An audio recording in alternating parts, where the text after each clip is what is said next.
We will implode more patriotic news. Thank you. Pastors shares incredible journey from rock bottom to devotion to God. Pastor Nicole Crank, leader of the fast-growing Faith Church, has something very important to share.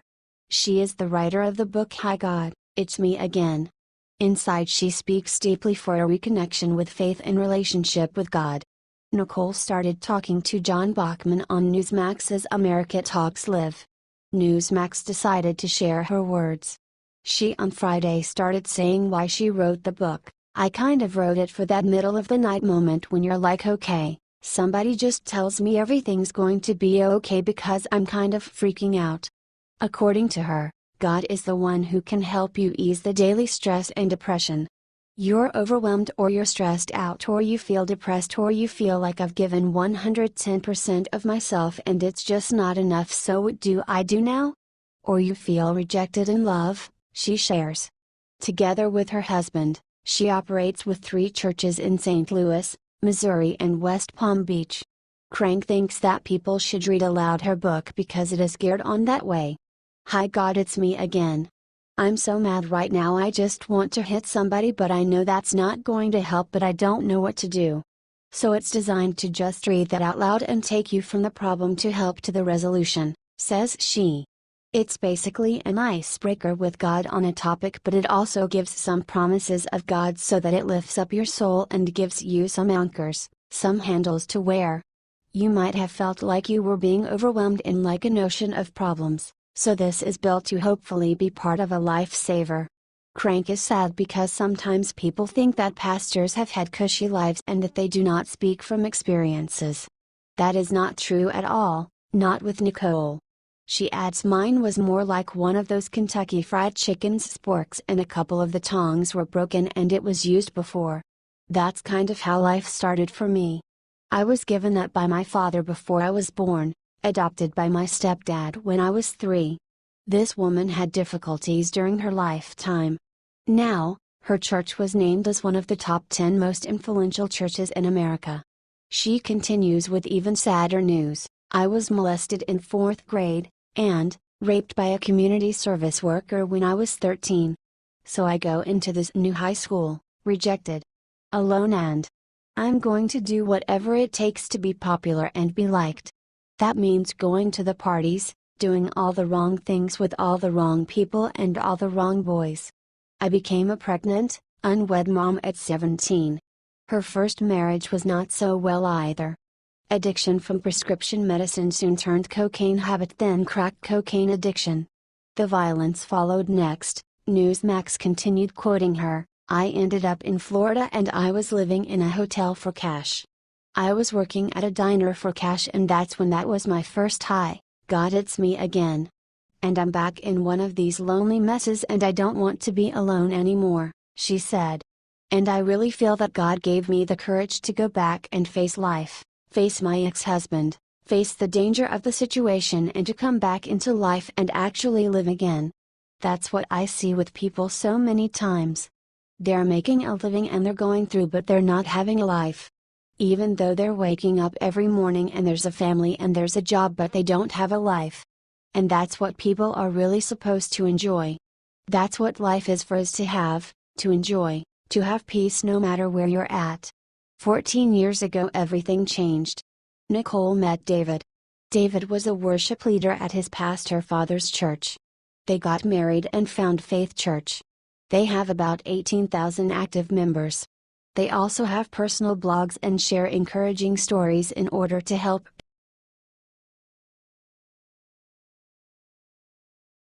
Al Gore stunts liberal America with what he just said about President Trump. This country is dealing with North Korea longer than you think. Bill Clinton's administration way back in 1994 had the same problem. Back then, the former Vice President Al Gore was on Clinton's side, which is not today's case. In the past, North Korea had a deal to freeze its nuclear program. This did not go as it was planned. They operated in secret, testing their first nuclear device in 2006, reminds us Sidger. Currently, the relations between our nation and North Korea are worse than before. Its dictator, Kim Jong-un, delivered multiple threats. The one that sealed the deal was the threat for attacking Guam. President Trump, on the other hand, had enough of these threats, and a few days ago he delivered a single message. Trump has threatened North Korea with fire and fury like the world has never seen. Also, he on his Twitter page tweeted that the US military was locked and loaded in case North Korea decides to take action. During an interview, the former Vice President Al Gore said something that no one was expecting: his intemperate comments on North Korea were really unwise, but reasons. I think it's only fair to point out he inherited this crisis. The previous 3 presidents were not able to find an adequate solution to the North Korea crisis, so he can't be blamed for all this. He has a Secretary of Defense and National Security Advisor, both of whom are immensely respected. I hope he will listen to them, and I hope their cooler heads will prevail, he ends. He, in fact, stood up for Trump. He officially joins the Democrats who admitted that their party got North Korea wrong. Susan Rice, also for CNN, stated, "You can call it a failure. I accept the characterization of the efforts of the United States over the last 2 decades. Indeed, we have an interesting timeline with North Korea. Going forward and backward for so long, unfortunately with zero solution in the end. Well, times are different now and Trump is the new president."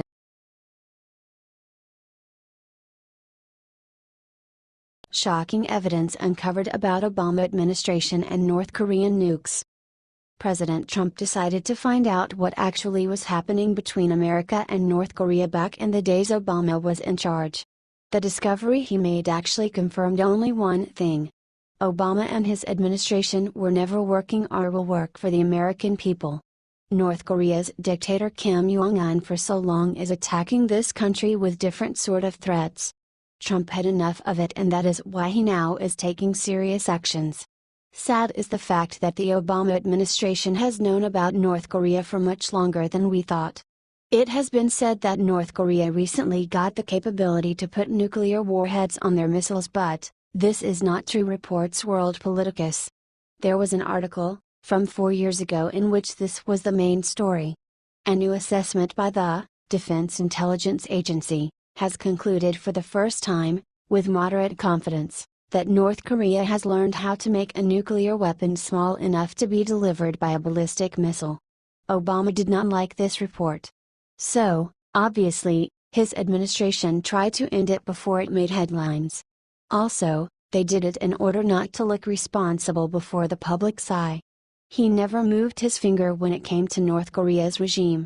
The same regime that caused harm like nothing before. This information was of great importance and Obama did everything to hide it. All because he wanted this to not look like it's his fault. This was, in fact, something that many people wouldn't be happy about. That is why Kim Jong-un is so full of himself.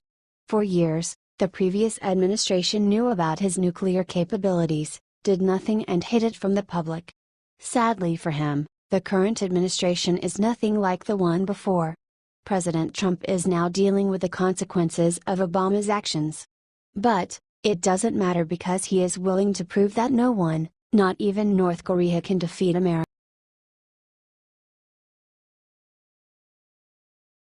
Breaking: Marines ground all flights.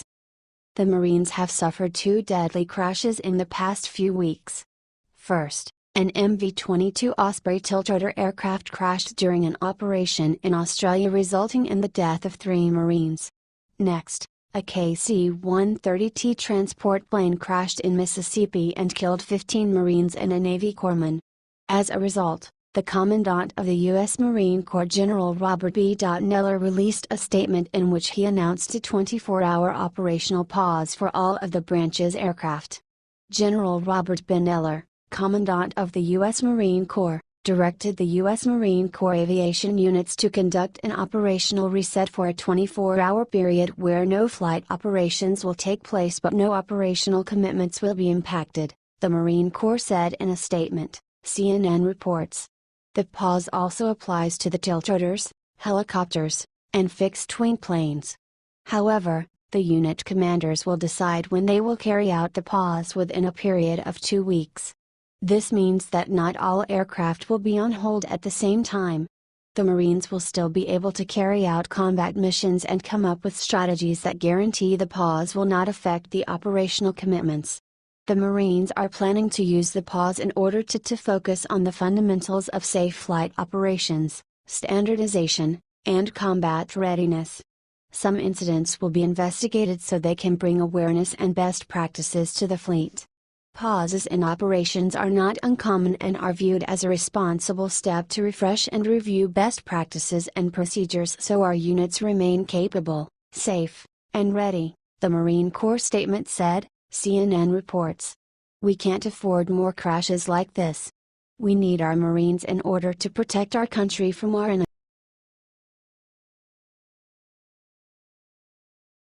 Trump ready to deport Democratic senator's family because of illegal status. As President Donald Trump enforces new immigration laws or the ones on the books, the Democrats are losing their minds. They oppose every law that confronts their open borders agenda. They even go so far as to not enforce, or at least Obama did not, current immigration laws. Which makes the illegal aliens think they can do whatever they want and get away with it. Take the curious case of Kevin DeLeon, who is currently serving in the California State Senate. He actually said that half of his family is illegally in the United States. He recently admitted that his family has false documents they use to evade the law. His supporters and other Democrats don't want to accept the fact that his family is here legally in our country. However, everyone is equal before the law. Proud Patriots cites Kevin DeLeon. I can tell you half of my family would be eligible for deportation under President Donald Trump's executive order, because if they got a false social security card, if they got a false identification, if they got a false driver's license prior to us passing AB 60, if they got a false green card, and anyone who has family members, who are undocumented knows that almost entirely everybody has secured some sort of false identification. That's what you need to survive, to work. They are eligible for massive deportation. I'm sorry, but the law applies to everyone, no matter their job or wealth. It's too bad that his family decided to stay in our country illegally. If they had all the documents, they wouldn't be facing deportation right now. DeLeon family committed a crime and they should face the consequences. Do you agree?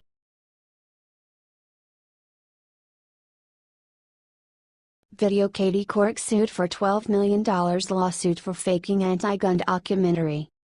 The number of mass shootings across the United States has increased in recent years. After the Sandy Hook massacre, where 20 children were killed at their school by a resentful, gun-obsessed shooter, former TV host Katie Couric decided to join forces with filmmaker Stephanie Soechtig and release an anti-gun documentary called Under the Gun. Couric wanted to show the American people that the right of the people to keep and bear arms is actually bad because many people have suffered from shootings like the Sandy Hook massacre. That said, she took some liberties with the facts shown in the movie and lost all credibility. You Conservative reports, after she handed over her footage to the editing department, the final product showed completely distorted interviews. The subjects involved in the interviews are furious. Couric and the movie producers misled the audience, and as a result they were sued by a Virginia gun rights group for $12 million. They claim she deceptively edited one of the interviews.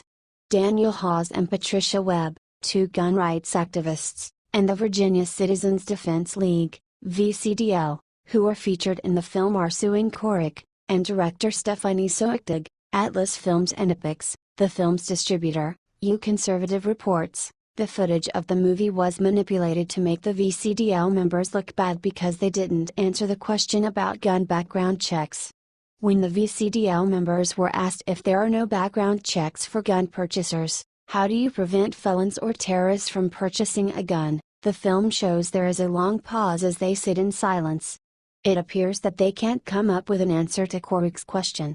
If I wanted to make them look bad, I would have focused exclusively on their radical ideology. But I didn't do that. I wanted to allow them an opportunity to explain their beliefs. In hindsight, had I known that the NRA would focus on 8 seconds of a 2-hour film, I might have done things differently. But I made the creative decision and I stand by it, Ms. Soechtig responded at the time. You Conservative reports. Although Couric apologized for the misleading editing, that doesn't change anything. You can watch below how the interview was actually filmed. I guess Couric got what she deserved. She misled the public in her movie and now she has to pay the price for that. Do you agree?